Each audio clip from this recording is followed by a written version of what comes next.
both proxying each other. I was confused why we threw it on screen so quickly. They're both proxying each other. This is going to be fun. Both of them. Oh, this is going to be so sick. This is a test of micro willpower and decision making. Any mistake you make is bad news. Oh, look at this. Actually, at home, Squirtle just starts his own pylon after he saw the probe. But Classic, he's just gonna turn around with his probe, it looks like, and try to defend this. Classic is still sticking with it. This is going to be so funny. This is all about micro. Defender's advantage is almost eliminated here. The only thing he's going to have extra is probes, of course. Now this is where every single little second counts. I mean, if you can even make your probe mine more efficiently on one patch, it could change the game. It could change the game. And it looks like, is he going to go for a second gate? It does not look like he will. In fact, he's going to make that one gateway. Classic is over here. That's not been spotted, correct? I don't think he saw it. No, he has not. no clue. And wow, he's checking in all the wrong spots. Is he going to check in that little lip? I think just he to will. The right he of his has ramp. to. Right okay, there he he goes. sees it now. He knows. Well, I like Squirrel's position here a lot because he has way more mining than his opponent. He's going to have 2 gates here versus 1 to defend. Yeah, I'm curious, though, how exactly this pans out from here. Essentially, what Classic has to do is kill off enough probes that this rush has paid for itself and more. Yeah, and then he'll have the faster tech at home, most likely, with gas going up. He can start his core first. If Squirtle makes 2 Zealots, for example, that delays his tech, and then he gets the faster warp gate researches, maybe able to turn the game around with that. He has to chrono boost here, of course, something that Squirtle will also do counter-wise on his gateway. But this first Zealot for Classic is going to have to be microed against with these probes. He has to micro before that Zealot is out. Cannot lose, can lose maybe 1 or 2, but any more than that, it's paid for itself. Here he comes now. That probe backing up. Now this is all about not just killing probes, but making him lose mining time. Yeah. The more mining time that he loses by just making these probes move, as we see here, while still keeping that Zealot alive and active. By the way, the second Zealot about to spawn. I don't know if he's going to want to engage this first Zealot. I think that would be a huge mistake. He really has to go ahead and just go for the probes. Yeah, I think just targeting the probes is way better of a choice. At the very least, he'll force lost mining time. Now fighting 2v1 with the Zealot. That's never what Squirtle would want to have happen here. Good micro here by Classic, I have to say so far. Unfortunately, he has not yet killed a single worker.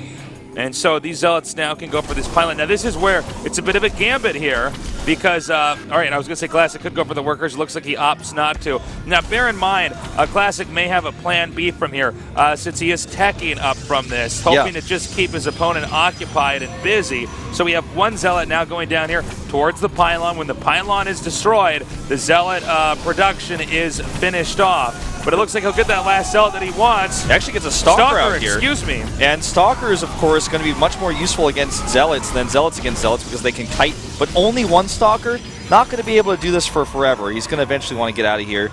Might even start targeting down some of these probes.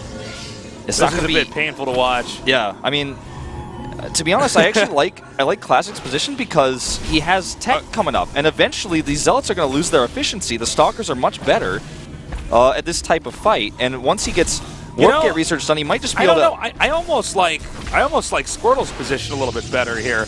I mean, he lost. He's going to lose the gateway over here, that he built inside of Squirtle's main.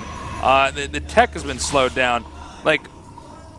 I don't know, man. This is becoming interesting. I like Classic's position because if he gets a pylon up and warps in, say, 3 Stalkers before Squirtle is ready, all these Zealots are going to be worthless because they're going to be kited to death. He doesn't have a Mothership core up yet. When he does, it's going to take a long time to build that energy. Well, I'm just thinking if he gets these 2 Stalkers out here, I guess we'll have to see depending on how he rushes, but I feel like there's going to be a pretty balanced position here for Squirtle. Let's see, though. I mean, he's going to have the defender's advantage on the high ground, so it's not like the Stalker's going to be able to kite the Zealots for free. They're going to have to force their way up there somehow, which is part of the reason why this gateway provision is really important. But he lost it, of course, so now he can't use that anymore. More forward pylons going up here. A huge lead in warp gate research time right now for Classic. Could he try to just contain perhaps with sentries? I think what he's going to try to do is do a 3-Stalker rush, 3-gate Stalker rush over here. Maybe have a sentry. Now this has been spotted, so that makes this whole thing a little bit trickier, but I believe he's just going to make a lot of Stalkers and try to attack up over here. Yeah, 5 Stalkers versus 2, a much better situation here for Classic because he can just avoid the Zealots entirely and target down the Stalkers. So they can do right away here, right-clicking on those Stalkers, then move commanding away. Great micro here. And I'm not liking Squirrel's chances of defending this and holding this Nexus. I think he's going to have to cancel that for sure. I think for sure he has to cancel the Nexus. There's no way in hell this is going to work.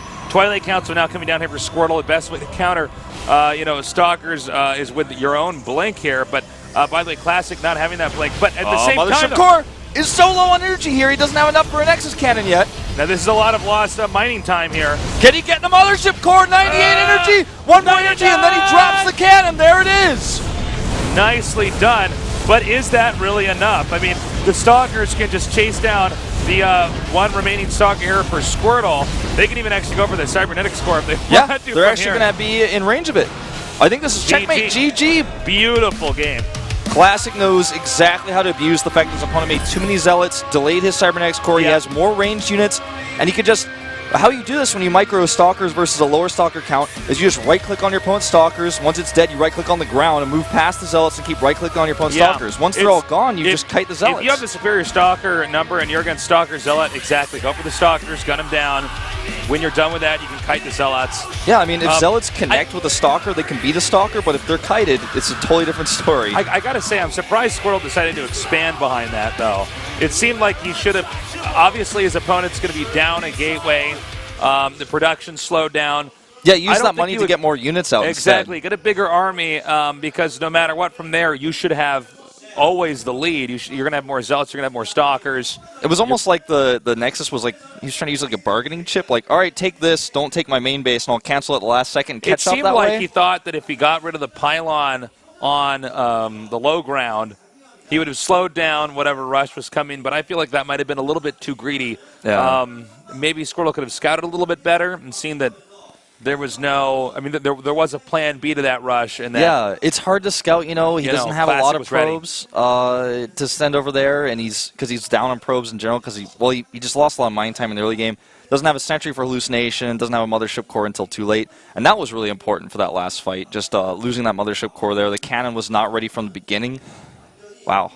Pretty great series, actually. We're going to take a short little break. When we return, we're going to go on to our second PvP out of the 5 PvPs that we have here today.